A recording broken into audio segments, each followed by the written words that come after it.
ভালো করে মনে রাখবেন, মুখস্থ ঠোঁটস্থ যেন থাকে। দুইটার সময় তওবা কবুল হয় না, চিৎকার করে বলেন কয় সময়? দুই সময়। এক হলো বাদাল গারগারা, গারগারানি যখন আসে, মালাকুল মাউত যখন চলে আসে, মালাকুল মাউতরে যখন দেখে ফেলবেন তখন তওবা কবুল হবে নাকি? কথা কন। ফেরাউনের নাম শুনছেন? ওরা যখন আল্লাহ লোহিত সাগরে ডুবাইয়া পানি খাওয়াইতে লাগলো, পানি খাইতে খাইতে পেটটা হয়েছে এত বড়, আর পানি খাইতে পারে না। এরপর হাত তুলে কয় আনা মিনাল মুসলিমিন, কোরআনের আয়াত, আনা মিনাল, হাত তুলে কয় আমি মুসলমান। ফেরাউন নেই বলে মুসলমান, আমরা যেমন কই। কথা কহ। ফেরাউন হাত তুলে কয় আনা মিনাল মুসলিমিন। আল্লাহ কয় টাইম ইজ আপ, দেরি করছস, অনেক সময় দিলাম, অনেক সুস্থ রেখেছি, ক্ষমতা দিয়েছি, দাপট দিয়েছি, তখন যদি ঘাটটা নত করে, মাথাটা নত করে একবার ক্ষমা চাইতি, ফেরাউন তোরেও ক্ষমা করে দিতাম। কিন্তু সময় শেষ হওয়ার পরে আমি মুসলমানদের অন্তর্ভুক্ত বললে কোনো লাভ হবে নাকি? আল্লাহ বলল সময় নাই, সময় শেষ। কারণ মুসা আলাইহিস সালামের চাচাতো ভাই অনেক দাওয়াত দিল, জাকাত দে, কারণ জাকাত দিব না, এই সম্পদ আমি কামাইছি, আল্লাহ দেয় নাই। মুসা আলাইহিস সালাম বললেন তাহলে আযাবের অপেক্ষা কর। আযাব চলে আসলো, আল্লাহ বলেন মুসা সেফ জোনে যাও, সরো, এখনই আযাব। ফাখাসাফনা বিহি ওয়া বিদারিহিল আরদ, পুরো ফাইয়ুমের জমিনটার আল্লাহ কাঁপিয়ে দিলেন, আর কারুনকে সহ পুরো সম্পত্তি তার জামিনের ভিতরে দাবিয়ে দিলেন। হাঁটু পর্যন্ত কারুন দেবে যায়, ভাবছে উঠে যাবে, কোমর পর্যন্ত দেবে যায়, ভাবছে উঠে যাবে, গলা পর্যন্ত যখন দেবে যায় আর সুযোগ নাই। কয় মুসা আমার সব সম্পত্তি তোরে আর তোর আল্লাহরে দিয়া দিলাম, আমারে বাঁচা, আমারে সব সম্পত্তি তোর আর তোর আল্লাহর, আমারে খালি বাঁচা, চাচা আপন প্রাণ। আল্লাহ বলে সময় শেষ। তার মানে বাদাল গারগারা তওবা কিন্তু আর কবুল হয়। এই হলো একটা। নাম্বার 2, বাদা তুলুই শামসি মিন মাগরিবিহা, প্রতিদিন চাঁদোলাতে সূর্য কোন দিক দিয়ে ওঠে? কথা কয় না? পূর্ব দিকে। কিয়ামতের আগ দিয়ে সূর্য আর পূর্ব দিকে উঠবে না, পশ্চিম দিক থেকে উঠবে। যেদিন প্রভাতে পশ্চিম দিক থেকে সূর্য উঠবে, ওই দিন থেকে তওবার দরজাটারে বন্ধ করে দিবে কে? তার আগ মুহূর্ত পর্যন্ত জীবনে যত গুনাহ করেছি, অন্যায় করেছি, চোখের পানি ছেড়ে ক্ষমা চাইলে ক্ষমা করবে কে? শয়তান আল্লাহরে চ্যালেঞ্জ দিছে, আল্লাহ তুমি আমার জাহান্নামে পাঠাবা, আমিও তোমার বান্দা করেলে একসাথে জামাতে ঢুকবো, একা ঢুকবো না, একা যাব না, তোমার বান্দাদেরকে সবগুলারে জাহান্নামী বানায়া তারপরে ঢুকবো। তোমার চ্যালেঞ্জ দিলাম, একটারও জান্নাতে ঢুকাইতে পারবা? আল্লাহকে তুই আমার চ্যালেঞ্জ দিলি? আমি তো সব রাজার বড় রাজা, মহারাজা, আমার চ্যালেঞ্জ দেশ, এত সাহস পাইলি কই? তুই আজীবন ওয়াসওয়াসা দিয়ে পাপ কাজ করাবি, একদিন তাফসীর মাহফিলে এসে আমার বান্দা ক্ষমা চাবে, আমি মাফ করে দেবো, তুই কি করবি? আজীবন অন্যায় করবে, আজীবন পাপ করবে, জুলুম করবে, একদিন চোখের পানি ছেড়ে আমার কাছে কান্নার মতো কান্না করলে আমি সব গুনাহ মাফ করে দেব। এজন্য আল্লাহ বললেন ইয়া আইয়ুহাল্লাযীনা আমানু তুবু ইলাল্লাহি তাওবাতান নাসুহা, ভুল করেছো তওবা করো, মাফ করবে কে? সাইয়েদনা আদম আলাইহিস সালাম ভুল করলেন, দুনিয়ায় এসে শত শত বছর কাঁদলেন, কিন্তু ক্ষমা হয় না। আল্লাহরে বললেন আল্লাহ কি করলে ক্ষমা পাবো বলো? ফাতালাক্কা আদামু মির রাব্বিহি কালিমাতিন ফাতাবা আলাইহি, আল্লাহ বললেন ও আদম তোমার কিছু কালেমা শিখায় দেই, এই কালেমাগুলো দিয়ে আমার কাছে দোয়া করো, ক্ষমা করে দেব। আল্লাহ শিখায় দিলেন, ও আদম দুই হাত তুলে চোখের পানি ছেড়ে আমার কাছে পড়ো, রব্বানা, পড়েন, রব্বানা যালামনা আনফুসানা ওয়া ইল্লাম তাগফির লানা ওয়া তারহামনা লানাকুনান্না মিনাল খাসিরিন। এটা শিখাই দিছিল আল্লাহ। আল্লাহ আমি জুলুম করেছি, অন্যায় করেছি, ভুল করেছি, পাপ করেছি, তুমি যদি ক্ষমা না করো ক্ষমা করার কেউ নাই, ঠিক কি না? আমরাও পাপ করলে এই দোয়াটা পড়ার দরকার আছে না নাই? 5টা শর্ত সাপেক্ষে আমাদের তওবা কবুল করবে কে? তওবা কবুল হওয়ার কিছু শর্ত আছে 5টা। কয়টা? চিৎকার মেরে বলতে হবে, তওবা কবুল হওয়ার শর্ত কয়টা? 1 নম্বরে হচ্ছে আল ইকরা, acknowledgement. You have to give the acknowledgement that you are the greatest sinner on earth. আপনাকে ঘোষণা দিতে হবে যে আপনি পৃথিবীর সবচেয়ে বড় পাপী। 1 নম্বর শর্ত, আপনি বলেন যে আল্লাহ আমার চেয়ে বড় পাপী নাই, আকাশের নিচে জমিনের উপরে আমি সবচেয়ে বড় পাপী, এমন কোনো পাপ নাই যেটা আমি করি নাই, ঠিক কিনা? 1 নম্বরে পাপের ঘোষণা দেন। 2 নম্বরে আন-নাদাম, নাদাম মানে repentance, you have to be repentant for what you have done. আপনাকে অনুতপ্ত হতে হবে, চোখের পানি ছাড়তে হবে, আল্লাহ আমি লজ্জিত, আল্লাহ আমি নাদান, আমি পিশাচ, আমারে মাফ করে দাও। তার মানে স্বীকার গেলেন কি অন্যায় করেছেন। 2 নম্বরে আপনি অনুতপ্ত হলেন, 3 নম্বরে স্টপ, যেই পাপ করতেছিলেন ওটা থামান। Stop what you have done, যেটা করতেছিলেন আগে থামান। আপনি সুদ খাইছেন, অনুশোচনা আসলো, মাফও চাইতেছেন, আবার সুদও খাইতেছেন, হবে? আপনি ঘুষ খেয়েছেন, তওবা শুরু করলেন, আবার ঘুষও খেয়ে যাচ্ছেন, হবে? থামেন, স্টপ। 3টা গেল। 4 number, to hate what you have done, ঘৃণা করতে হবে, যে পাপটা করেছেন মন থেকে ওই পাপটাকে ঘৃণা করতে হবে। 5 নাম্বার শর্ত হচ্ছে to determine that you never repeat this sin again in your life. আল্লাহর ওয়াদা দেন, কমিটমেন্ট দেন যে আল্লাহ আমার জীবনে পারতপক্ষে এই পাপ জীবনেও করবো না। চিৎকার করে বলেন ঠিক কিনা? তার মানে আপনি শিকার যান, তারপরে আপনি অনুতপ্ত হবেন, যে পাপ করেছেন থামিয়ে দিবেন, পাপটারে মন থেকে ঘৃণা করবেন, আর আল্লাহরে ওয়াদা দিবেন আল্লাহ আর করবো না। এই 5টা শর্তের আলোকে তওবা করলে জীবনের সব গুনাহ মাফ করে দিবে কে?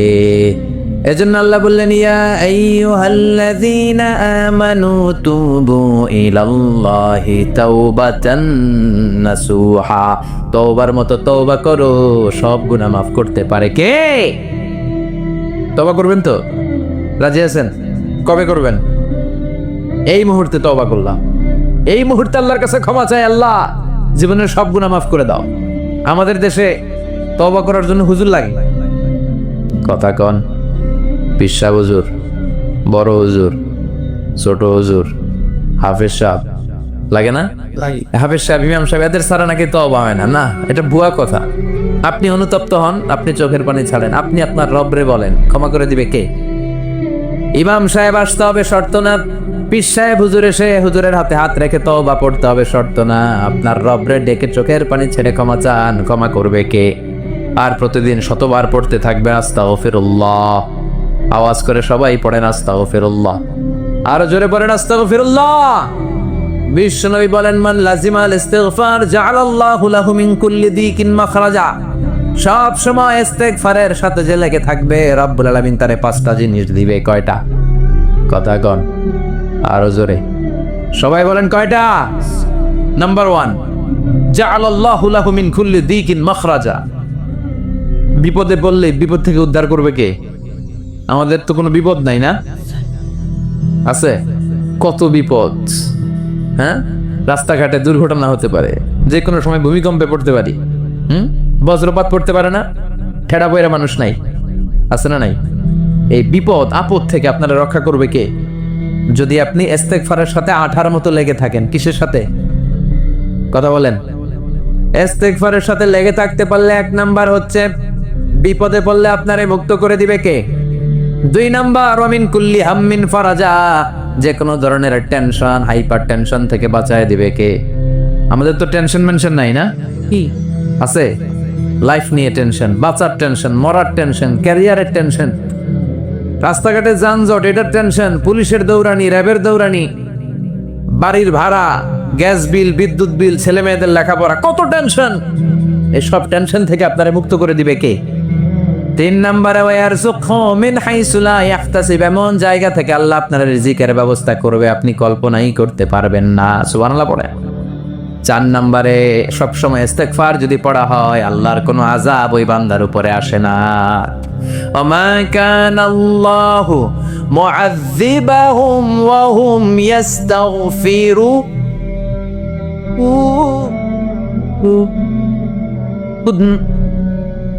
যতক্ষণ আমার বান্দা আমার কাছে ইস্তেগফার পড়তে থাকে, আমার কোনো আযাব বান্দারে পাবে না। যতক্ষণ ইস্তেগফার পড়বেন, আল্লাহর কোনো আযাব আপনার উপর আসবে না। 4টা গেল। 5 নাম্বার, বারবার ইস্তেগফার পড়লে রফিক ভাই আল্লাহ আপনারে মুস্তাজাবুদ দাওয়া বানিয়ে দিবে। দোয়া করা মাত্র কবুল করে নেবে কে? আল্লাহ। মুস্তাজাবুদ দাওয়া বুঝেন তো? মানে যিনি হাত তুলতে দেরি, কবুল হতে দেরি হয় না। বারবার ইস্তেগফার পড়ে দেখেন যে আপনার দোয়া কেমনে কবুল হয়। ইমাম আহমদ ইবনে হাম্বলের নাম শুনেছেন? জি। হাম্বলি মাযহাবের প্রতিষ্ঠাতা। হানাফি, শাফিঈ, মালিকি, 4 নাম্বারটা আপনারা বলেন।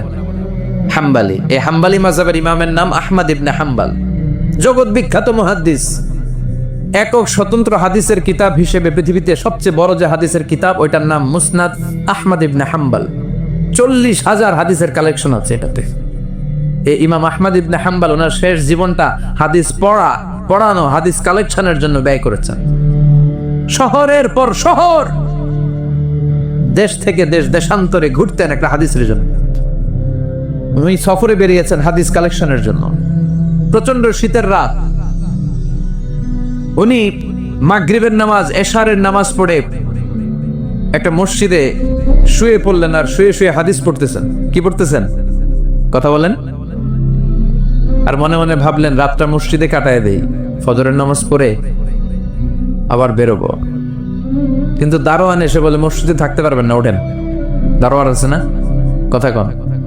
আহমদ ইবনে হাম্বল বললেন আমি শুধু রাতটা থাকতে চাই, আমি তো ফজরেরও মুসল্লি, ফজর নামাজ পড়বো তো এই মসজিদে, আমার থাকতে দাও। দারোয়ান তো দেয় না, কেনা মসজিদে থাকার জায়গা না, জান মিয়া। উনি যে আহমদ ইবনে হাম্বল এটা চিনে নাই, থাকতে দেয় না। কি করবে এখন? উনি কাঁথা গুছিয়ে হাদিসের কিতাব নিয়ে কাদের মধ্যে ব্যাগ নিয়ে মসজিদ থেকে বেরোয় গেলেন। কি আর করবেন, প্রচন্ড শীত, আর কাঁপতেছেন, বুড়ো মানুষ। প্রতিমধ্যে দেখলেন বাজার, বাজার একজন খাব্বাজ, শাবুন খাব্বাজ, যুবক রুটি বিক্রেতা। সে রুটি বিক্রি করে, চুলার মধ্যে রুটি সেকে। সে যে সালাম দিল আসসালামু আলাইকুম, যুবক বলে ওয়ালাইকুম আসসালাম। আহমদ ইবনে হাম্বল বলে যুবক আমার যাওয়ার জায়গা নেই, সফরে বেরিয়েছি, খুব শীতে কষ্ট পাচ্ছি, রাতে যদি তোমার এই চুলা থেকে একটু আগুন পোহাই কোনো সমস্যা? যুবক বলে না না সমস্যা না, আহলান ওয়া সাহলান, খোশামদেদ, আসেন আসেন, আপনি আগুন পোহাইলে আমার সমস্যা কি? সুবহানাল্লাহ পড়েন। আল্লাহ শুকরিয়া করে উনি বসলেন আর আগুন পোহাচ্ছেন। আর খেয়াল করলেন যুবক রুটি বানায় আর পরে আস্তাগফিরুল্লাহ, আল্লাহ আল্লাহ, রুটির দলা বানায় পরে আস্তাগফিরুল্লাহ, খামির বানায় আর পরে আস্তাগফিরুল্লাহ, রুটি নিয়ে উনুনের ভিতরে চুলার ভিতরে সেকা দেয় আর পরে আস্তাগফিরুল্লাহ। দোকানদারের কাছে কেউ আসলেই সে রুটি দেয় আর পরে আস্তাগফিরুল্লাহ। ক্রেতার কাছ থেকে টাকা নিয়ে ক্যাশ বক্সে রাখে আর কি পড়ে? আবার রুটি বানানো শুরু করে আর কি পড়ে?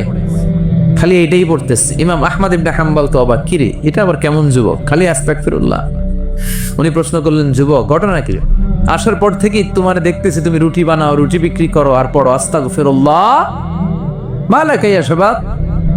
যুবক বলে আস্তাগফিরুল্লাহ আমার সবচেয়ে বেশি পছন্দের আমল, আমি সব সময় আঠার মতো ইস্তেগফারের সাথে লেগে থাকি আর সব সময় পড়তে থাকি আস্তাগফিরুল্লাহ, আর এর বদৌলতে আল্লাহ আমারে মুস্তাজাবুদ দাওয়া বানিয়ে দিয়েছে। আহমদ ইবনে হাম্বল তো অবাক, আনতা মুস্তাজাবুদ দাওয়া, তুমি মুস্তাজাবুদ দাওয়া রুটিওয়ালা? আমি এত বছর হাদিস পড়াই, আমিও তো মুস্তাজাবুদ দাওয়া না, আর তুমি রুটি বেচো বাজারে, তুমি মুস্তাজাবুদ দাওয়া, তুমি দোয়া করলে সব কবুল হয়ে যায়? যুবক বলে না আনা মুস্তাজাবুদ দাওয়া, আমি আমার জীবনে যত দোয়া করেছি কবুল করে নিয়েছে কে? সব দোয়া কবুল করে নিয়েছে আল্লাহ, একটা দোয়া ছাড়া। কয়টা? আহমদ ইবনে হাম্বলের কৌতূহল, কিউরিওসিটি আরো বেড়ে গেল। কি?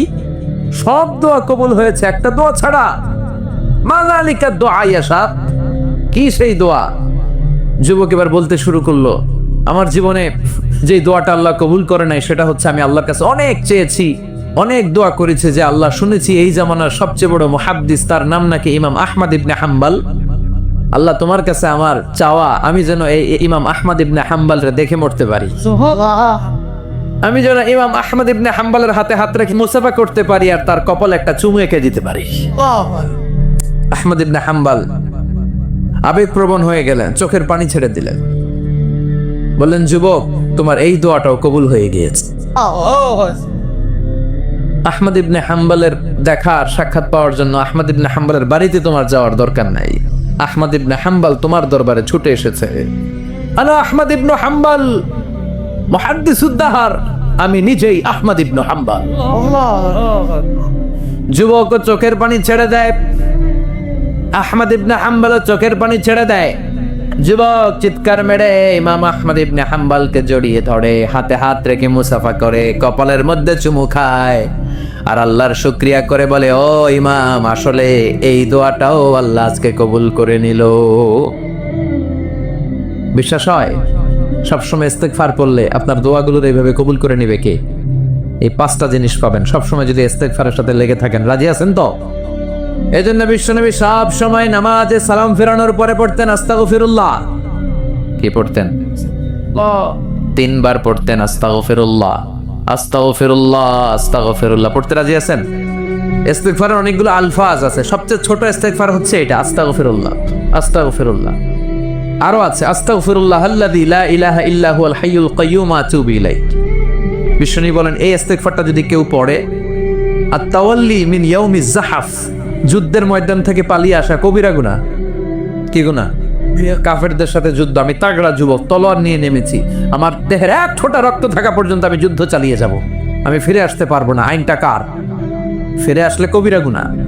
বিশ্বনবী বলেন যুদ্ধের ময়দান থেকে ফিরে এসেছে এরকম কবিরা গুনাহ অবলম্বনকারীও যদি আস্তাগফিরুল্লাহ আল্লাযী লা ইলাহা ইল্লা হুয়াল হাইয়ুল কাইয়্যুম ওয়া আতুবু ইলাইহি পড়ে, ওই কবিরা গুনাহকারীকেও ক্ষমা করে দিবে কে?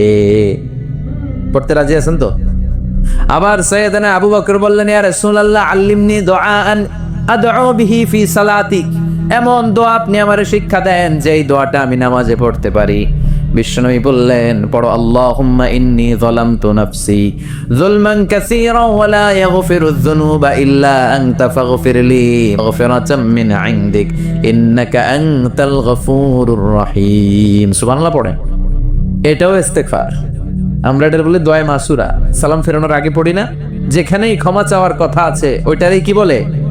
ইস্তিগফার। আল্লাহুম্মা ইন্নী যালামতু নাফসি, আল্লাহ জুলুম করেছি, যুলমান কাসীরা, অনেক জুলুম, ওয়ালা ইয়াগফিরুয যুনুবা ইল্লা আনতা, তুমি ছাড়া এই গুনাহ ক্ষমা করার তো কেউ নাই, ফাগফিরলি মাগফিরাতাম মিন ইনদিক, তোমার দয়ায় আমারে ক্ষমা করে দাও, ইন্নাকা আনতাল গফুরুর রহিম, তুমি হলা ক্ষমাশীল। ঠিক কি না? এটাও ইস্তেগফার, এটাও পড়বেন। আর এই সব ইস্তেগফারের শ্রেষ্ঠ ইস্তেগফারের নাম সাইয়্যিদুল ইস্তেগফার। যত ইস্তেগফার হতে পারে এর মধ্যে সবচেয়ে শ্রেষ্ঠতম ইস্তেগফার নাম কি? সাইয়্যিদুল ইস্তেগফার। কথা কোন? বুখারীর বর্ণনা, শাদ্দাদ ইবনে আউস রাদিয়াল্লাহু তাআলা আনহু বর্ণনা করেন, এই সাইয়্যিদুল ইস্তেগফার দিনের বেলা যে পড়বে ওই দিনে মারা গেলে সে জান্নাতি। এই সাইয়্যিদুল ইস্তেগফার রাতের বেলা যে পড়বে ওই রাতে যদি ইন্তেকাল হয় ওই লোকটা জান্নাতি। মুখস্থ আছে না? জি। কার কার মুখস্থ? হাত তুলেন। মাশাআল্লাহ, তাবারাকাল্লাহ, মাশাআল্লাহ, মাশাআল্লাহ। আর যাদের নাই তাদের হোমওয়ার্ক, তাদের আল্লাহুম্মা আনতা রাব্বি লা ইলাহা ইল্লা আনতা খালাকতানি ওয়া আনা আবদুক ওয়া আনা আলা আহদিকা ওয়া ওয়া'দিকা মাস্তাতা'তু আউযু বিকা মিন শাররি মা সানা'তু আবুউ লাকা বিনি'মাতিকা আলাইয়া ওয়া আবুউ লাকা বিযাম্মি ফাগফিরলি ফাইন্নাহু লা ইয়াগফিরুয যুনুবা ইল্লা আনতা। সুবহানাল্লাহ পড়েন। আজকে রাতে পড়ছেন, মারা গেলে জান্নাতি। চিল্লায় পড়েন আল্লাহু আকবার। এজন্য বিশ্বনবী বলেন আমার আগের গুনাহ মাফ, পরের গুনাহ মাফ, তারপরেও প্রতিদিন আমি 70 বার তওবা ইস্তেগফার পড়ি। আজকে থেকে পড়তে রাজি আছেন তো? বেশি বেশি ইস্তেগফার পড়া যাবে না? একটু প্রাণ খুলে দিল খুলে আওয়াজ করে পড়েন তো আস্তাগফিরুল্লাহ। আর জোরে পড়েন আস্তাগফিরুল্লাহ। আবার সবাই পড়েন আস্তাগফিরুল্লাহ। সব সময় তওবা ইস্তেগফার যারা পড়ে তাদেরকে পছন্দ করে কে? সব সময় জিকির করে করে জিহ্বাটারে যারা ভিজিয়ে রাখে তাদেরকেও পছন্দ করে কে?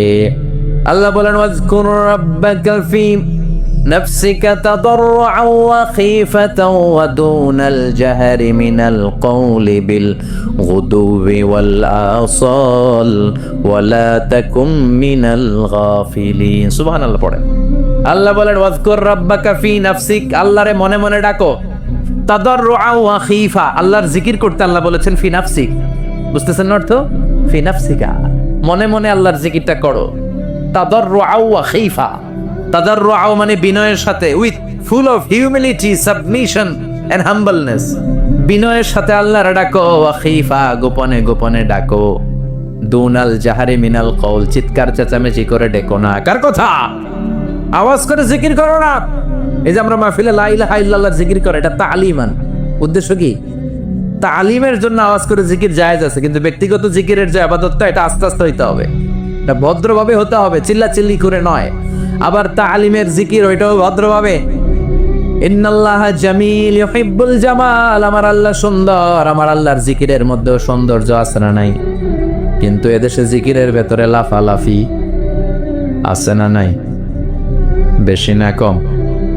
কি বসেন বসেন, হ্যাঁ বসে যান তো, অনেক ধরনের আছে জিকির। হ্যাঁ বসেন বসেন, বসে যান। হ্যাঁ হাইবার আলী, এটা কি আবার জালালি? তো এই যে ইন্নাল্লাহ জামিল ইউহিব্বুল জামাল, আমার আল্লাহ সুন্দর, আমার আল্লাহর জিকিরের মধ্যেও সৌন্দর্য আছে না নাই? তালিমের উদ্দেশ্যে সবাই মিলে জিকির করা যায়, কিন্তু চিল্লাফাল্লা করা যাবে না, লাফালাফি করা যাবে না, মাথা ডানে বায়ে ঝোলানো যাবে না, ঠিক কিনা? কিন্তু লাফালাফির জিকির আছে না নাই? লাফাইতে লাফাইতে, হ্যাঁ, গাছের আগায় বাঁশের আগায়। আবার যিনি জিকির পরিচালনা করে ওনার কান্দে যাই ওঠে, আছে না নাই? বিশ্বনবী সাহাবেদের নিয়ে জিকির করছেন, সাহাবারা লাফাতে লাফাতে খেজুর গাছের আগায়। হাদিসে আছে না এটা? বিশ্বনবী সাহাবাদেরকে নিয়ে জিকির করছেন, লাফাতে লাফাতে আবু বকর বিশ্বনবীর কান্দের উপরে। আছে, হাদিসে আছে। এটা জিকির নয়। কি সুন্দর দেখেন, ইসলাম বুঝা কত সহজ। ওয়াজকুর রাব্বাকা ফি নাফসিকা তাদাররুআ ওয়া খাইফা, গোপনে জিকির করো, ভদ্রতার সাথে বিনয়ের সাথে জিকির করো। ওয়ালা তাকুম মিনাল গাফিলিন দুনাল জাহরি মিনাল কওল, চিৎকার চেঁচামেচি করে জিকির করো না। যারা চিকফাল দিয়ে হই হই হই হই করে, আছে না? হই হই হই হই হই হইয়ের ভিতরে আল্লাহর নাম আছে, হ্যাঁ? এই যে হুই হাই হুই হাই, এই স্টাইলের যে জিকির, এটার ভিতরে আমার আল্লাহর নাম আছে? আল্লাহর নাম যদি না থাকে ওইটা জিকির হবে? কথা বলেন। বিষ্ণু বললেন, খবরদার, চিৎকার চেঁচামেচি করে লাফালাফি করে যারা জিকির করে, এরা মনে করে আল্লাহ কানে শোনে না। কথা বলেন। আপনি গোপনেও আল্লাহর ডাকলে আপনার ডাকে সাড়া দিবে কে? এজন্য রব্বুল আলামিন বলেন, ফাজকুরুনি আযকুরকুম ওয়াশকুরুলি ওয়ালা তাকফুরুন। বান্দা, আমার জিকির তোমরা করো, আমিও তোমাদের জিকির করব, ঠিক কি না? আমরা যদি আল্লাহর জিকির করি, আমাদের জিকির করে কে? সুবহানাল্লাহ কইবেন না? আমরা আল্লাহর জিকির করে, আল্লাহ নাকি আমাদের জিকির করে? জানার জন্য কথা এটা। আবার হাদিসে কুদসিতে আল্লাহ বললেন, ফাইন যাকারানি ফি নাফসি যাকারতুহু ফি নাফসি। আমার বান্দা যদি একা একা আমার জিকির করে, আমি আমার বান্দার একা একা স্মরণ করি। ওয়া ইন যাকারানি ফি মালাইন যাকারতুহু ফি মালাইন খায়রিম মিনহু। এরকম মহা সম্মেলন করে যদি কেউ আমি আল্লাহর জিকির করে, আমি এর চেয়েও বড় মহা সম্মেলন ফেরেশতাদেরকে নিয়ে করে আমার বান্দারে স্মরণ করি। ওয়া ইন তাকাররাবা ইলাইয়া শিবরান তাকাররাবতু ইলাইহি যিরাআন। আমার বান্দা যদি আমার দিকে এক বিঘত আসতে চায়, আমি আমার বান্দার দিকে এক হাত এগিয়ে যাই। আমার বান্দা যদি আমার দিকে এক হাত আসতে চায়, আমি আমার বান্দার দিকে দুই হাত যাই। ওয়া ইন আতানি ইয়ামশি আতাইতুহু হারওয়ালা। আমার বান্দা যদি আমার দিকে হেঁটে হেঁটে আসতে চায়, আমি আমার বান্দার দিকে দৌড়ে দৌড়ে যাই। সুবহানাল্লাহ পড়ে।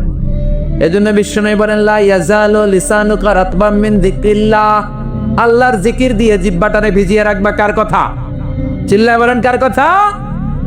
সবসময় আল্লাহর জিকির করতে রাজি আছেন তো?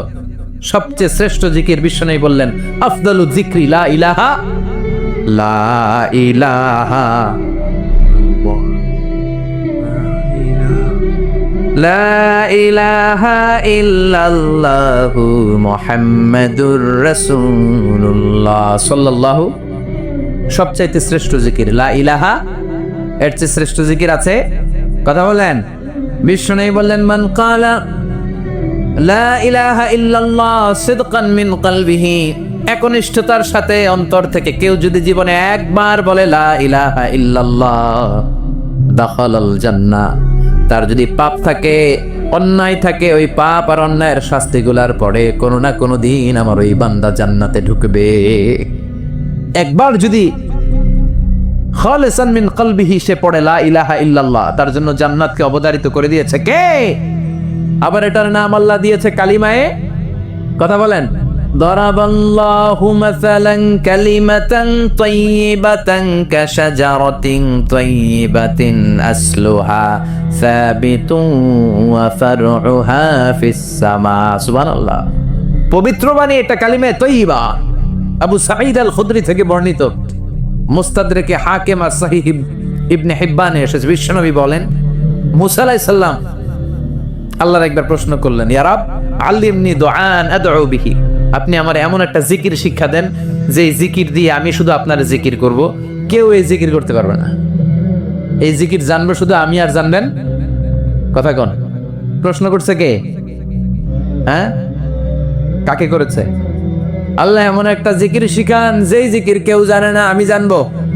আর ওই জিকির দিয়ে প্রাণ ভরে আপনারে ডাকবো। আল্লাহ বললেন মুসা পড়ো লা ইলাহা লা ইলাহা ইল্লাল্লাহু মুহাম্মাদুর রাসূলুল্লাহ।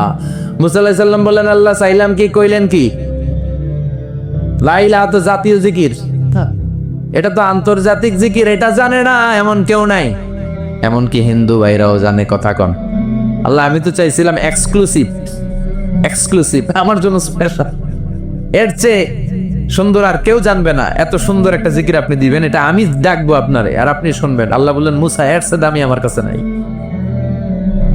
লাউ তাদউ লা ইলাহা ইল্লাল্লাহ ফি কাফা, লা ইলাহা রে যদি মুসা এক পাল্লায় রেখে দাও, ওয়াসসামাওয়াতু সাবউ ওয়াল আরদিন, সাত আকাশ সাত জমিন যদি আরেক পাল্লায় রেখে দাও, লা ইলাহা এক পাল্লায়, সাত আকাশ সাত জমিন আরেক পাল্লায় ওজন যদি দাও, লা রাজাহাত কাফাতু লা ইলাহা ইল্লাল্লাহ, মুসা দেখবা মুহূর্তের মধ্যে লা ইলাহা ইল্লাল্লাহর পাল্লা ভারী হয়ে গেছে। সাত আকাশ সাত জমিন এক পাল্লায়, শুধু লা ইলাহা ইল্লাল্লাহ আরেক পাল্লায়, মুহূর্তে লা ইলাহার পাল্লাটারে ভারী করে দিবে কে? এটা বিপ্লবী বাণী। আমরা এটার ভিক্ষার মধ্যে লাগাইছি। এখন ভিক্ষা করার সময় লা ইলাহা আছে না নাই? একটা টাকা দিয়া যান আমি গরিব ইনসান, আখিরাতে সওয়াব পাইবেন পাহাড় সমান। একটা টাকা দিয়া যান আমি গরিব ইনসান, আছে না নাই? জুমার নামাজের সময় ভিক্ষা করে একটা টাকা দিয়া যান, লা ইলাহার জিকির লগে আছে না নাই? এটা আমরা ভিক্ষার জিকির বানাইছি, এটা তো বিপ্লবী বাণী। এই বাণীর পক্ষে যারা, তারা ন্যায় আর সত্যের পক্ষে চিল্লায় বলেন ঠিক কিনা? এই বাণীতে যারা বিশ্বাস করে তারা এক আল্লাহর সামনে মাথা নত করে দেয়। গোটা পৃথিবীর কোন শক্তির সামনে ওই মাথা নত হয় না, ঠিক কিনা? এই লা ইলাহা যারা আমরা মানি, আল্লাহ ছাড়া কারো সামনে মাথা নত করব? কোন শক্তি আমাদের মাথা নত করাতে পারে?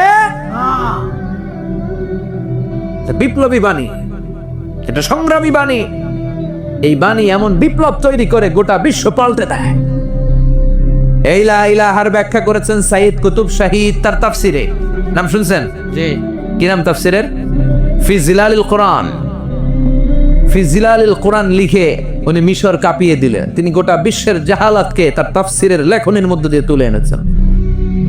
আর বলেছেন আল্লাহর আইন ছাড়া পৃথিবীর বুকে কোনো আইন চলবে না। তার তাফসির পরে মিশরের সব যুবকরা রাস্তায় নেমে এলো। আন্দোলনের চোটে পুরো মিশরে উত্তাল গণ আন্দোলন। ইনিল হুকমু ইল্লা লিল্লাহ, আল্লাহর জমিনে আল্লাহর আইন ছাড়া কিছু চলবে? পুরো মিশর টালমাটাল, সরকার টালমাটাল। সরকার প্রধান ছিল জামাল আব্দুল নাসের। কয়টারে জেলে বর? কথা কন, হকের কথা বললে জেলখানা আছে না নাই? সাইয়্যিদ কুতুব শাহীদের জেলখানায় ভরা হলো। ওনারে জেলখানায় ভরার পরে আন্দোলন আরো 3 গুণ বেড়ে গেল। কায়রোর রাস্তায়, মিশরের রাস্তায় রাস্তায় ইসলাম প্রেমিক, কোরআন প্রেমিক যুবকদের আন্দোলন। পুরো আন্দোলনে মিশর কেঁপে উঠল। মিশর ব্যাপী আন্দোলনের গণজোয়ার। সরকারের অবস্থা খারাপ। সরকার এবার ঘোষণা দিল সাইয়্যিদ কুতুব শাহীদ মিশরের যুবকদেরকে আন্দোলনে ঠেলে দেওয়ার কারণে তাকে মৃত্যুদণ্ড দেয়া হলো। ফাঁসি। যুগে যুগে কোরআনের পক্ষে যারা, এদের কাছে ফাঁসির রশি আছে না নাই? কিন্তু এই ফাঁসির রশিকে তারা থোড়াই কেয়ার করে চিল্লায় বলেন ঠিক কিনা? ফাঁসি। সাইয়্যিদ কুতুব শাহীদের ফাঁসির রায় দেয়া হলো। আদালত থেকে ফাঁসির রায় বহাল রাখা হল। যেদিন ফাঁসি দেওয়া হবে তার 1 ঘন্টা আগের ঘটনা। কারা কর্তৃপক্ষের নিয়ম অনুযায়ী, জেল কোডের নিয়ম অনুযায়ী, জেলখানার যিনি ইমাম আছে না, উনি 1 ঘন্টা আগে আইসা এই কালিমা পড়ায়। যারা ফাঁসি দেওয়া হবে এর পড়ায় লা ইলাহা মুহাম্মাদুর। তো সাইয়্যিদ কুতুব শাহীদকে কালিমা পড়ানোর জন্য ইমাম সাহেব আসছে। ফাঁসির বাকি কয় ঘন্টা। এসে বলে সাইয়্যিদ কুতুব শাহীদ আপনি পড়েন লা ইলাহা ইল্লাল্লাহ। সাইয়্যিদ কুতুব শাহীদ বলে আমারে তুই কালিমা শিখাইস না, আমি কালিমা খুব ভালো জানি। যেই কালিমা পড়ানোর কারণে সরকার তোরে বেতন দেয়, ওই কালিমার ব্যাখ্যা করার কারণে সরকার আজকে আমারে ফাঁসি দেয়। তুই কালিমা পড়াস, তোরে টাকার বান্ডিল দেয়, আমি কালিমার ব্যাখ্যা করার কারণে ফাঁসির মঞ্চে দাঁড়াই। চিল্লায় বলেন ঠিক কিনা? তার মানে তোর কালিমা আমার কালিমা এক কালিমা না। এই 2 কালিমার মধ্যে পার্থক্য আছে না নাই? তোর ইমানি চেতনা আমার ইমানি চেতনা এক ইমানি চেতনা নয়। তোরে টাকা দেয় আমারে ফাঁসি দেয়, তার মানে দুই চেতনা আলাদা, চিল্লায় বলো ঠিক কিনা? এজন্য আল্লাহ ডেকে বললেন, গোলাম এটা বিপ্লবী বাণী। এই কালেমার আন্দোলন যারা করে তারা আল্লাহ ছাড়া পৃথিবীর কাউরে ভয় পায় না, আর তারা চায় কালেমার পতাকা পৃথিবীর মধ্যে যেন পথ পথ করে উড়ে, ঠিক কিনা? বাংলার জমিনে কালেমার পতাকা উড়ুক, আমরা চাই কি চাই না? কোনো একদিন এদেশের আকাশে কালিমার পতাকা উড়বে, সেদিন সবাই খোদাই বিধান পে দুঃখ বেদনা ভুলবে। কোনো একদিন এদেশের আকাশে কালিমার পতাকা উড়বে, সেদিন সবাই খোদাই বিধান পে দুঃখ বেদনা ভুলবে। চিৎকার করে বলেন ঠিক কিনা? এই কালেমার সমাজ যদি হয়, ওই সমাজে কেউ লাঞ্ছিত হবে না, ওই সমাজে কোনো নারী নিগৃহীতা হবে না, ওই সমাজের কোনো কাজের মেয়েরা ধর্ষিত হবে না, ওই সমাজে দুর্নীতি থাকবে না, ঘুষ থাকবে না, চাঁদাবাজি থাকবে না, টেন্ডারবাজি থাকবে না। সমাজটারে শান্তি দিয়ে সমৃদ্ধ করে দিবে কে? এজন্য সব সময় জিকির করতে হবে একজনের, চিল্লায় বলেন তিনি কে? শ্রেষ্ঠ জিকির হচ্ছে লা ইলাহা। করতে রাজি আছেন? সব সময় জিকিরটা করতে রাজি আছেন? Every night and every day,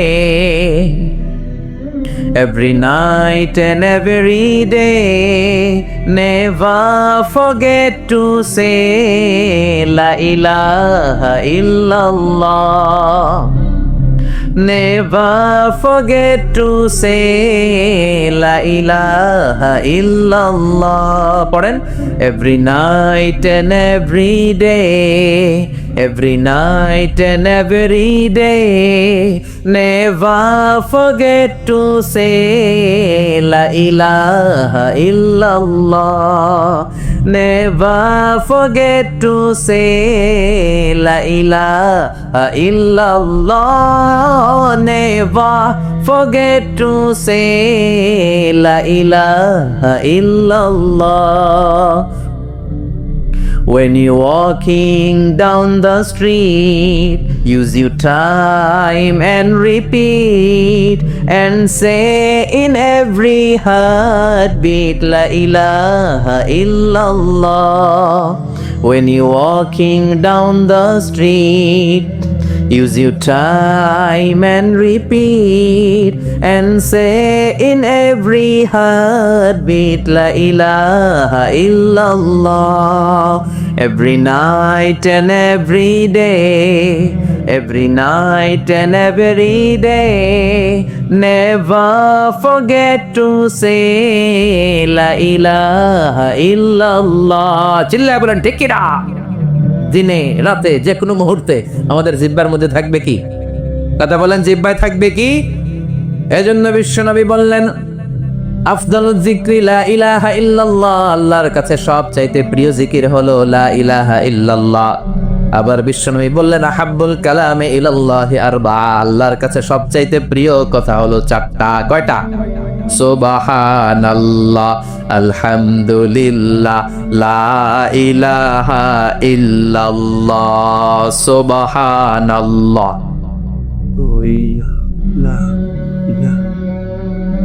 লা ইলাহা ইল্লাল্লাহ, মুহাম্মাদুর রাসূলুল্লাহ। সুবহানাল্লাহ পড়েন। চারটা কথা আল্লাহর কাছে সবচেয়ে প্রিয়। একটা হচ্ছে সুবহানাল্লাহ, আরেকটা হচ্ছে আলহামদুলিল্লাহ, আরেকটা হচ্ছে লা ইলাহা ইল্লাল্লাহ, আরেকটা হচ্ছে আল্লাহু আকবার। এই যে শুরুতে তিনটা তাকবীর দিছি, এই তাকবীরটা আল্লাহর প্রিয় কথা, যে চারটায়, চারটার মধ্যে একটা আছে না নাই? আওয়াজ করে পড়েন আল্লাহু আকবার। সবচেয়ে প্রিয় আল্লাহর কাছে এই চারটা কথা। লা ইয়াদুররুকা বিআইয়িহিন্না বাদাতা, বিশ্বনবী বললেন এই চারটার যেটা দিয়ে শুরু করতে মন চায় করো, কোনো সমস্যা নাই। সুবহানাল্লাহ পড়েন। এজন্য ফরজ নামাজের পরে এই তাসবিহগুলো পড়বেন। আব্দুল্লাহ ইবনে আমর ইবনুল আস তিনি বর্ণনা করেন, আমি বিশ্বনবীকে আঙ্গুলের গিরা দিয়ে তাসবিহগুলো পড়তে দেখেছি। রাআইতুন নাবিয়্যা সাল্লাল্লাহু আলাইহি ওয়াসাল্লাম ইয়াকিদু তাসবিহা বিয়ামিনি, আমি বিশ্বনবীর ডান হাতের আঙ্গুলের গিরায় তাসবিহগুলোকে পড়তে দেখেছি। পড়তে রাজি আছেন? ডান হাত তোলেন, এই আঙ্গুলের করের মধ্যে এইভাবে রাখেন, এইভাবে রেখে নামাজের পরেই সুবহানাল্লাহ আলহামদুলিল্লাহ পড়তে রাজি আছেন? সুবহানাল্লাহ 33 বার, আলহামদুলিল্লাহ 33 বার, আল্লাহু আকবার 33 বার পড়তে রাজি আছেন সবাই? আল্লাহ তুমি কবুল করো। ফরজ সালাতের পরে আমরা মুনাজাত দেওয়ার জন্য পাগল হয়ে যাই। আসসালামু আলাইকুম ওয়া রাহমাতুল্লাহ, আসসালামু আলাইকুম ওয়া রাহমাতুল্লাহ, আমিন ইয়া আরহামার রাহিমিন। আসনা নাই, চান্দোলায় মনে হয় নাই। কিন্তু বিশ্বনবী সালাম ফেরানোর পরে সর্বপ্রথম যে আওয়াজটা করতেন সেটা হচ্ছে আল্লাহু আকবার। এরপর 3 বার পড়তেন আস্তাগফিরুল্লাহ, আস্তাগফিরুল্লাহ, আস্তাগফিরুল্লাহ। এরপর আয়াতুল কুরসি একবার। কয়বার? একবার। মান ক্বারা আয়াতুল কুরসি দুবুরা কুল্লি সালাতিন মাকতুবা লাম ইয়ামনাহু মিন দুখুলিল জান্নাতি ইল্লাল মাউত। প্রত্যেক ফরজ সালাতের পরে যে একবার আয়াতুল কুরসি পড়ে তার জান্নাতে ঢোকার ক্ষেত্রে আর কোনো বাধা থাকে না, একটা জিনিস ছাড়া, সেটা হচ্ছে মরণ। লোকটা মরে না তাই জান্নাতে যায় না, মরলেই জান্নাতি। আল্লাহু আকবার। এরপরে 33 বার সুবহানাল্লাহ, 33 বার আলহামদুলিল্লাহ, 33 বার আল্লাহু আকবার। সবশেষে মিলাবেন লা ইলাহা ইল্লাল্লাহ ওয়াহদাহু লা শারীকা লা লাহুল মুলকু ওয়া লাহুল হামদু ওয়া হুয়া আলা কুল্লি শাইইন কাদির। এরপরে পড়তেন আল্লাহুম্মা আনতাস সালাম ওয়া মিনকাস সালাম তাবারাকতা ইয়া যাল জালালি ওয়াল ইকরাম। এরপরে পড়তেন আল্লাহুম্মা লা মানিআ লিমা আ'তাইতা ওয়া লা মু'তিয়া লিমা মানা'তা ওয়া লা ইয়ানফা'ু যাল জাদ্দি মিনকাল জাদ। এরপরে পড়তেন আল্লাহুম্মা ইন্না নাসআলুকাল হুদা ওয়াত তুকা ওয়াল আফাফা ওয়াল গিনা। এরপরে পড়তেন আল্লাহুম্মা আ'ইন্না আলা যিকরিকা ওয়া শুকরিকা ওয়া হুসনি ইবাদাতিক। সুবহানাল্লাহ পড়েন। কত তাসবিহ, কত দোয়া। আবার ফজরের সময় পড়তেন আল্লাহুম্মা বিকা আসবাহনা ওয়া বিকা আমসাইনা ওয়া বিকা নাহইয়া ওয়া বিকা নামুতু ওয়া ইলাইকান নুশুর। সুবহানাল্লাহ বলেন। এগুলো পড়ে না? আল্লাহুম্মা আমিন ইয়া আরহামার রাহিমিন। কত বড় ডাকাত। ফরজ সালাতের পরে তাসবিহগুলো পড়বেন। কথা বলেন, পড়তে রাজি আছেন সবাই? আর তাসবিহ শেষ হলে দোয়া করেন, সমস্যা নাই। দোয়া করতে হবে কার কাছে? বিশ্বনবী বললেন না, দোয়া মুখুল ইবাদা। দোয়া হলো ইবাদতের নির্যাস, যার দোয়া নাই ওর কিচ্ছু নাই। দোয়া করেন নাই তো নামাজে কাজ হবে না, দোয়া করেন নাই রোজায় কাজ হবে না। কথা কন। আর দোয়া মুখুল ইবাদা, দোয়া হচ্ছে ইবাদতের নির্যাস। আবার তিরমিজির বর্ণনায় বললেন আর দোয়া হুয়াল ইবাদা, দোয়াটাই নাকি ইবাদত। দোয়াটা ইটসেলফ এইটাই ইবাদত। নামাজ যেমনি ইবাদত, রোজা যেমনি ইবাদত, হাত তুলে যে দোয়া করলেন এইটাও ইবাদত। সুবহানাল্লাহ পড়েন। এটা মুমিনের ওয়েপন, সিলাহুল মুমিন। সাপ্লিকেশন, দোয়ার ইংরেজিতে বলে supplication. Supplication is the weapon of believers, the বিশ্বাসীদের অস্ত্র। সবকিছুর কারামতি যেখানে শেষ, দোয়ার কারামতি ওইখানে। এরকম অনেক শুনবেন ক্যান্সারে আক্রান্ত, দুরারোগ্য ব্যাধি, বাংলাদেশের চিকিৎসা শেষ, ইন্ডিয়া গেছে, কয় বাঁচবো 3 মাস। কয় মাস? এরপরে 7 বছর বাইসা ছিল। কেমনে বাঁচলো? কেমনে? দোয়া। দোয়ার পাওয়ার আছে না নাই? তবে দোয়াটা দোয়ার মতো হতে হবে। সিনসিয়ার দোয়া ইজ লাইক এ মিসাইল। একনিষ্ঠ দোয়া এটা মিসাইলের মতো। মিসাইল হামলা করলে ইঞ্চি ইঞ্চি যেখানে মিসাইল বোমাটা পড়ার কথা ঠিক ওখানে পড়বে। ড্রোন হামলা করলে ঠিক ওখানে, ব্যালিস্টিক ক্ষেপণাস্ত্র নিক্ষেপ করলে লক্ষ্য বস্তু যেমনি ভিত করে, এমনি দোয়ার মতো দোয়া করলে মুহূর্তেই দোয়া কবুল হয়ে যায়। আমরা দোয়ার মতো দোয়া করতে জানি না। কেমন করে দোয়া করতে হয় আমাদের জানা নাই, এজন্য দোয়াও কবুল হয় না। চিল্লায় কোন ঠিক কিনা? কিন্তু আল্লাহ ওয়াদা দিয়েছেন উজিবু দাওয়াতাদ দাঈ ইযা, আমার বান্দা দোয়া করলে আমি দোয়া কবুল করি। আমার বান্দা চাওয়া মাত্র আমি কবুল করে নেই। সুবহানাল্লাহ পড়েন। যত দোয়া আপনি করেছেন সব কবুল, সব। অল অফ ইউর দুআস আর অ্যাকসেপ্টেড। সব কবুল হয়েছে আল্লাহর কসম। অনেকে বলবে হুজুর এটা আবার কি কইলা, এতক্ষণ তো ভালোই কইতেছিলেন। সব দোয়া আবার কবুল হয় কেমনে? আমি তো জীবনে কত কিছু চাইলাম, কত কিছুই তো পাই নাই। আছে না এরকম? অনেকে অনেক পেরেশান, আফসোস করে হুজুর চাইলাম আল্লাহ দিল না। 4টা মাইয়া, এবার কাবা ধইরা চাই আইছি বলার কথা, এটাও হইছে মাইয়া। আছে না নাই? 5টা ছেলে হইছে, মেয়ের জন্য বুকটা হাহাকার। হজে যে আরাফাতের ময়দানে চেয়ে আসলাম, এইবারও হইছে আরেকটা পোলা। আছে না নাই?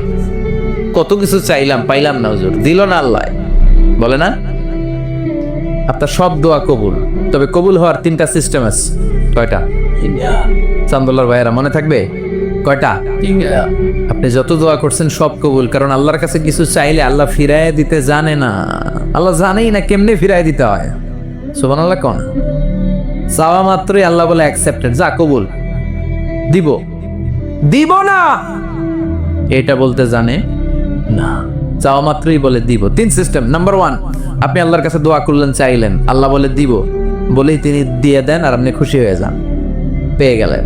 নাম্বার 2, আপনি আল্লাহর কাছে দোয়া করলেন, চাইলেন, তখনও আল্লাহ বলে দিব, তবে এখন না, সবুর, একটু পরে দিব। কখন দিলে আমার জন্য ভালো, আমার চেয়েও ভালো জানে কে? আল্লাহ, পরে দিবে। নাম্বার 3, চাইলেন, দোয়া করলেন, আল্লাহ তখনও বলে দেব, তবে এখনো না, পরেও না, কিয়ামতের দিন যেদিন বিপদে পড়বে ওই দিন দেব। যেদিন তোর বাবা তোরে চিনবে না, তোর মা তোরে চিনবে না, বন্ধু বন্ধুরে চিনবে না, পীর সাহেব মুরিদরে চিনবে না, মুরিদ পীর সাহেবরে চিনবে না, ইমাম সাহেব মুসল্লিরে চিনবে না, মুসল্লি ইমাম সাহেবরে চিনবে না, কেউ কাউরে চিনবে না। ওই কঠিন দিনে তোরে আমি বাঁচাইয়া দেব। তাই দোয়া যা করছেন ছোটবেলা থেকে আজকে পর্যন্ত, লস হয়েছে না লাভ? লস না লাভ? এজন্য বেশি বেশি দোয়া করার দরকার আছে না নাই? জীবনে যদি কোনো নেক আমল থাকে, ওই নেক আমল দিয়ে যদি আল্লাহর কাছে দোয়া করেন, দোয়া কবুল করে নিবে কে?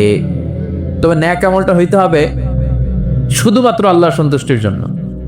প্রত্যেকের জীবনেই কিছু আমল আছে যেটা লোক দেখানো করে, আছে না নাই? আবার কিছু আমল আছে আল্লাহরে খুশি করার জন্য করে, আছে না নাই? কথা বুঝতে পেরেছেন? রাত্রিবেলা যাচ্ছেন, কেউ নাই, রাস্তায় হঠাৎ দেখলেন মসজিদ, পাশে লেখা বড় করে দান বাক্স, পকেট থেকে কচকচে 1000 টাকার নোটটা ওইখানে ঢেলে দিলেন দান বাক্সের ভিতর। কেউ দেখে নাই, দেখছে কে? এটা পৃথিবীর কাউরে দেখানোর জন্য দিছিলেন? এই দানটা আল্লাহর কাছে প্রিয়। গোপন দান আল্লাহর রাগকে কমিয়ে দেয়। সুবহানাল্লাহ বলেন। আল্লাকা সিররুন ইনদাল্লাহ বাইনাকা আনতা ওয়া বাইনাল্লাহ, আল্লাকা সাদাকাতুন তাখফা লা ইয়ালামুহা ইল্লাল্লাহ, আল্লাকা সিররুন ইনদাল্লাহ বাইনাকা আনতা ওয়া বাইনাল্লাহ, আল্লাকা সাদাকাতুন তাখফা লা ইয়ালামুহা ইল্লাল্লাহ। সুবহানাল্লাহ বলেন। আল্লাকা সিররুন ইনদাল্লাহ, তোমার আর তোমার রবের মাঝে এমন কোনো গোপন জিনিস আছে নাকি যেটা আল্লাহ ছাড়া কেউ জানে না? তোমার কোনোদিন কোনো গোপন দান আছে নাকি যেটা আল্লাহ ছাড়া কেউ দেখেনি? ওই দানটা আল্লাহর কাছে প্রিয়। চিল্লায় বলেন ঠিক কি না? এরকম কোন গোপন আমল দিয়ে যদি আপনি আল্লাহর কাছে ওসিলা করে দোয়া করেন, আল্লাহ ওই কঠিন বিপদের দিনে আমলটা করছিলাম শুধু তোমারে দেখানোর জন্য, এর ওসিলায় বাঁচাও, বাঁচাবে কে?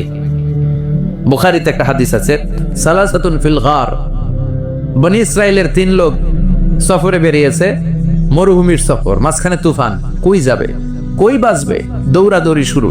দৌড়াতে দৌড়াতে এক পাহাড়ের গুহার ভেতরে আশ্রয় নিয়েছে। গুহা চিনেন তো? পাহাড়ের গুহা। আশ্রয় নেওয়ার সাথে সাথেই বৃষ্টির পানির ঝাপটায় পাহাড়ের উপর থেকে বিশাল এক পাথর খণ্ড এসে পাহাড়ের গুহার মুখটা বন্ধ করে দিয়েছে। বন্ধ, অন্ধকার। এরা পড়ছে বিপদে, হায় হায়, বাঁচার জন্য ঢুকলাম, এখন দিই মরণ। ঢুকছিল কি জন্য? এখন মরণ। বিশাল পাথরের খণ্ড এসে গুহার রাস্তাটা বন্ধ করে দিয়েছে। 3 জন গায়ে যত শক্তি ছিল ধাক্কায়ও পাথর সরাইতে পারে না। হায় হায়, অক্সিজেন ভিতরে যা আছে আধা ঘন্টা শেষ হয়ে যাবে। কি করে বাঁচবো? বাঁচার উপায় নাই। চিল্লাফাল্লা শুরু হয়ে গেল, কান্নাকাটি শুরু। একজন বলে, তোমাদের জীবনে কার কি নেক আমল আছে, যেই নেক আমলটা আল্লাহর ভয়ে করছিল, ওইটার ওসিলা দিয়ে দোয়া করে দেখো কিছু হয় কিনা। সুবহানাল্লাহ কর, এটাই উপায়। একজন হাঁটু গেড়ে চোখের পানি ছাড়া শুরু করছে, দোয়া শুরু করছে, আল্লাহ আল্লাহুম্মা কানাত লি আবাওয়ান শাইখান কাবীরান, আল্লাহ আমার বাবা মা ছিল বৃদ্ধ বৃদ্ধা, আমি পেশায় রাখাল, সারাদিন ছাগল চড়িয়ে রাত্রিবেলা দুধ আনতাম, সবার আগে আব্বা আম্মারে দিতাম, এরপরে আমার ছেলে মেয়ে, এরপরে স্ত্রী। একদিন গভীর রাতে এসে দেখি আব্বা আম্মা ঘুমায়, দুধের বাটি নিয়ে আব্বা আম্মার মাথার সামনে দাঁড়িয়ে রইলাম। ছেলে মেয়েগুলো আব্বা এসে বলে, আব্বা দুধ দাও। আমি বললাম পরে, আগে আব্বা আম্মা খাবে, তারপরে তোরা। ছেলে মেয়েগুলো কান্না জুড়ে দিল, আমি দেই নাই। ফজর পর্যন্ত দাঁড়িয়ে রইলাম। ফজরের আগ দিয়ে আব্বা আম্মা ঘুম থেকে উঠে দেখে তো আমার অবাক, কিরে বাবা দাঁড়িয়ে কেন? বললাম প্রতিদিন দুধ খেয়ে ঘুমাও, আজকে আগে আগে ঘুমিয়েছো, দুধ খাও নাই, তোমাদেরকে আগে দিব বলে দাঁড়িয়ে রইলাম। আল্লাহরে ডেকে বলে, আল্লাহ, ওই দিন সারা রাত দুধের বাটি নিয়ে মা বাবার শিওরে আমি দাঁড়িয়েছিলাম। ফজরের সময় আব্বা আম্মারে দুধ খাওয়ালাম, তারপরে ছেলে মেয়েদেরকে দিয়েছিলাম, তারপরে স্ত্রীর মুখে দিয়েছিলাম। ও মাবুদ, ওই দিনের এই কাজটা আমি দুনিয়ার কাউরে খুশি করার জন্য করি নাই, শুধুমাত্র তোমার খুশি ছাড়া। ওই রাতের ইবাদত যদি তোমার দরবারে ভালো লেগে থাকে, ফাফাররিজ আন্না মা নাহনু ফি, আজকের বিপদের দিনে কেউ বাঁচানোর নাই, তুমি আমাদের বাঁচাও। ফানফাজারাত, মুহূর্তের মধ্যে 1/3 বিশাল পাথর খণ্ডটা 1/3 ডান দিকে সরে যায়, এক পাশে সরে যায়। সামান্য আলো বাতাস ঢুকতে আরম্ভ করলো। এখন বাতাস ঢুকে, এখন বেঁচে থাকতে পারবে এই নিশ্চয়তা হয়েছে। সুবহানাল্লাহ কোন। এবার সে বলল, ভাই তোর কি আমল আছে বল। দ্বিতীয় জন হাঁটু গেড়ে আবার চোখের পানি ছেড়ে আল্লাহরে ডেকে বলে, মাবুদ, আমার এক চাচাতো বোন ছিল, কানাতলি ইবনাতু আম জামিলা ওয়া কুনতু উহিব্বুহা কাআশাদ্দি মা ইউহিব্বুর রিজাল আন-নিসা। আল্লাহ, সুন্দরী, অনন্যা, অপসরী, প্রিয়ংবদা, অনুসুয়া, গুণবতী, রূপবতী আমার এক চাচাতো বোন ছিল, তার প্রেমে আমি ছিলাম পাগল পাড়া, কিন্তু সে তো আমার ডাকে সাড়া দেয় না। অনেক চেষ্টা করলাম তারে পাওয়ার জন্য। চাচাতো বোন আমারে বলে, 100 স্বর্ণ মুদ্রা যেদিন দিতে পারবা ওই দিন আমারে পাবা। এবার আমি স্বর্ণ মুদ্রা কালেকশনের কাজে লেগে গেলাম। বছরের পর বছর চেষ্টা করে 100 স্বর্ণ মুদ্রা যেদিন পেলাম ওই দিন চাচাতো বোনের কাছে গেলাম, যে তার হাতে স্বর্ণ মুদ্রা দিলাম, বললাম চলে এবার আমরা অপকর্ম করি। স্বর্ণ মুদ্রা পেয়ে সেও খুশি, আমিও খুশি। সে পাইছে স্বর্ণ, আমি পাইছি তারে। গোপন একটা রুমের ভেতরে ঢুকলাম, দুজনে জামা কাপড় খুলে ফেললাম, নেকেড হয়ে পাপ কাজ শুরু করব।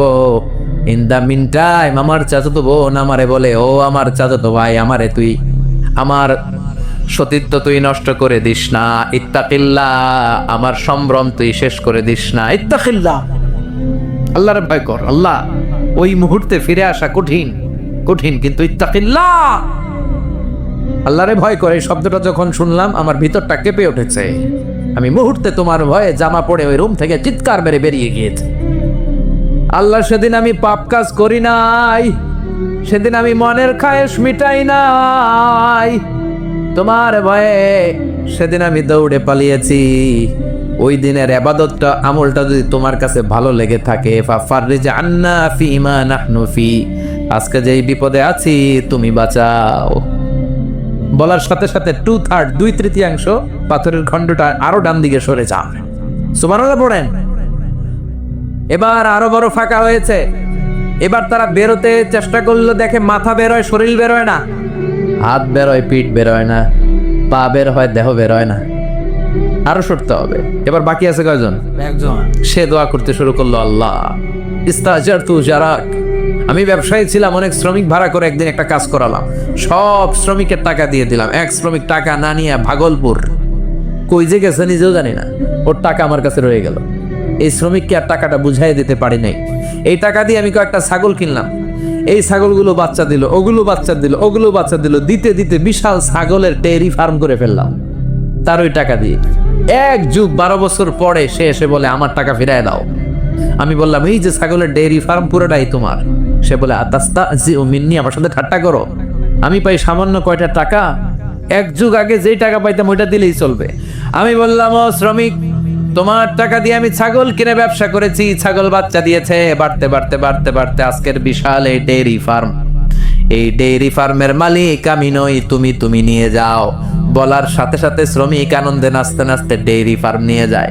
ও আল্লাহ, ওই দিন যদি সে যতটুকু টাকা পাওনা ছিল অতটুকু দিলেই সে খুশি হয়ে যেত, শুধু তোমার খুশির জন্য পুরো ডেয়ারি ফার্ম আমি তারে দিয়ে দিয়েছিলাম। আল্লাহু আকবার। আল্লাহ, আজকের এই বিপদের দিনে আমার সেদিনের আমলটা যদি তোমার কাছে ভালো লাগে তুমি বাঁচাও। বলতে দেরি, মুহূর্তের মধ্যে বিশাল প্রকাণ্ড পাথর খণ্ডটা অন্যদিকে দৌড়ে চলে যায়। পাহাড়ের গুহা ওপেন, পাথর খণ্ড নাই। আল্লাহর শুকরিয়ার তাকবীর দিতে দিতে 3 জন বের হয়ে যায়। সুবহানাল্লাহ পড়েন। সহিহ বুখারীর বর্ণনা, সহিহ হাদিস। নিজের এমন কোন নেক আমল যদি থাকে যে আমলটা শুধু আল্লাহর জন্য করেছিলাম, ওই নেক আমলের ওসিলা দিয়ে দোয়া করলে দোয়া কবুল করবে কে? করতে রাজি আছেন তো? প্রতিদিন 100 বার তাওবা ইস্তেগফার পড়তে রাজি আছেন?